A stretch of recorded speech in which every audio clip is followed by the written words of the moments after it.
ಸಣ್ಣ ಸಣ್ಣ ಮುಸುರುವಂಥ ಸೊಳ್ಳೆಗಳಿರುತ್ತೆ.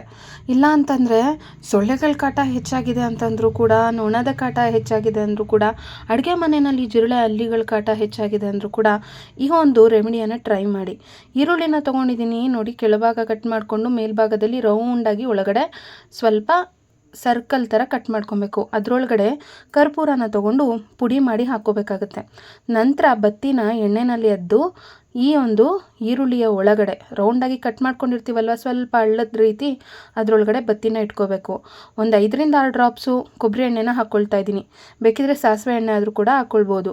ಈಗ ಈ ಒಂದು ದೀಪವನ್ನು ಹಚ್ಚಿಟ್ಬಿಟ್ರೆ, ಈರುಳ್ಳಿ ದೀಪನ ತುಂಬ ಸ್ಟ್ರಾಂಗ್ ಆಗಿರುತ್ತೆ. ಮುಸುರುವಂಥ ಸೊಳ್ಳೆಗಳು ಕೂಡ ಇರಲ್ಲ, ಆಮೇಲೆ ನೊಣದ ಸಮಸ್ಯೆ ಕೂಡ ಇರಲ್ಲ. ಅದರ ಜೊತೆಗೆ ಅಡುಗೆ ಮನೆಯಲ್ಲಿ ಇದನ್ನು ಹಚ್ಚಿಡೋದ್ರಿಂದ ಜಿರಳೆ ಮತ್ತು ಹಲ್ಲಿಗಳ ಕಾಟ ಕೂಡ ಇರೋದಿಲ್ಲ. ಈ ಒಂದು ಟಿಪ್ ಇಷ್ಟ ಆದರೆ ಲೈಕ್ ಕೊಟ್ಟು ಹೆಚ್ಚಿನ ಜನರಿಗೆ ತಪ್ಪದೆ ಶೇರ್ ಮಾಡಿ. ಮುಂದಿನ ಒಳ್ಳೆ ಟಿಪ್ಸ್ ವಿಡಿಯೋದೊಂದಿಗೆ ನಾನು ಮತ್ತೆ ಬರ್ತೇನೆ. ಎಲ್ರಿಗೂ ಒಳ್ಳೆಯದಾಗಲಿ. Thank you all. ಧನ್ಯವಾದಗಳು.